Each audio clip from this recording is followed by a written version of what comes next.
अब नालंदा विश्वविद्यालय का इतिहास बहुत ही गौरवशाली है। प्राचीन काल में नालंदा विश्वविद्यालय की पहचान ज्ञान के केंद्र के रूप में रही थी।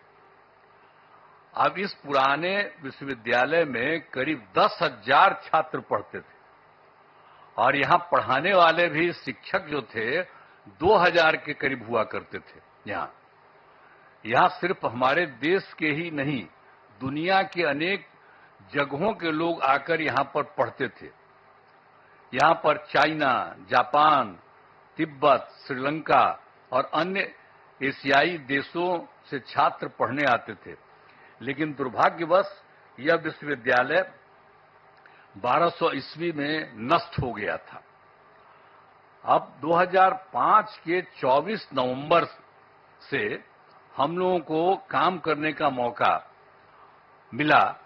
तब से बिहार के विकास का काम हम लोगों ने शुरू किया। ये काम हम लोगों को उसी समय शुरू हुआ था। अब उसी बीच मार्च 2006 में तब तत्कालीन राष्ट्रपति श्री एपीजे अब्दुल कलाम बिहार आए थे और उन्होंने बिहार विधानमंडल में अपने संबोधन में नालंदा विश्वविद्यालय को फिर से स्थापित करने की बात वहां पर कही थी।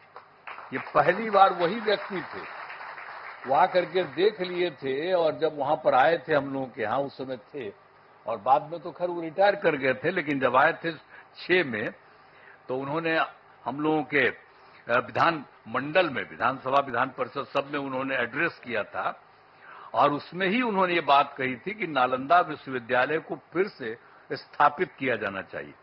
तब से हम लोगों ने नालंदा अंतर्राष्ट्रीय यूनिवर्सिटी स्थापित करने की पहल शुरू की।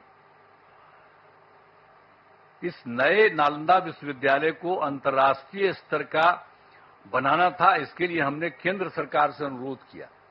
उस समय के केंद्र सरकार था, उसको भी हम लोगों ने अनुरोध किया, इन्होंने कह दिया था, तो वो तो कुछ जल्दी सुन नहीं रहे थे, उनमें देरी की जा रही थी। तो राज्य सरकार ने, हम लोगों ने नालंदा विश्वविद्यालय को फिर से स्थापित करने के लिए नया कानून वगैरह बना दिया और साथ ही नालंदा विश्वविद्यालय के लिए स्थान का चयन करके 455 एकड़ भूमि का अधिग्रहण कर लिया गया था। इसके बाद वर्ष 2008 में, अब जो राष्ट्रपति पहले कहे थे वो तो रिटायर कर गए थे, तो पूर्व राष्ट्रपति डॉक्टर एपीजे अब्दुल कलाम प्रथम विजिटर के रूप में नए नालंदा विश्वविद्यालय के लिए चयनित स्थल पर आए थे। जब यहां काम शुरू किया जा रहा था तो वो भी फिर देखने आए थे 2008 में। तो इन सब चीजों को बता देना जरूरी है ताकि सब लोग जान लीजिए, पुरानी बातों को भी जान लीजिए, कैसे बना, किस तरह से बना, ये सब भी। और फिर 2010 वर्ष में हमारे अनुरोध पर नालंदा अंतर्राष्ट्रीय विश्वविद्यालय की स्थापना हेतु लोकसभा में बिल पारित किया गया। जब बहुत बार बार हम कह रहे थे तो अंत में वहां पर था और उस समय तो सरकार दूसरे की थी, लेकिन हम लोगों ने इतना ज्यादा कहते रहे और उसके बाद फिर एक बार वो लोग वहां पर इसको लाए लोकसभा में। फिर राज्य सरकार पारित किया था कि इसको हम कराएंगे। तो फिर राज्य सरकार ने नालंदा विश्वविद्यालय के लिए भूमि एवं सभी चीजों को केंद्र सरकार को ट्रांसफर कर दिया और विश्वविद्यालय का काम धीरे धीरे करके बढ़ता रहा और वर्ष 2014 से थोड़ी पढ़ाई शुरू हो गई है।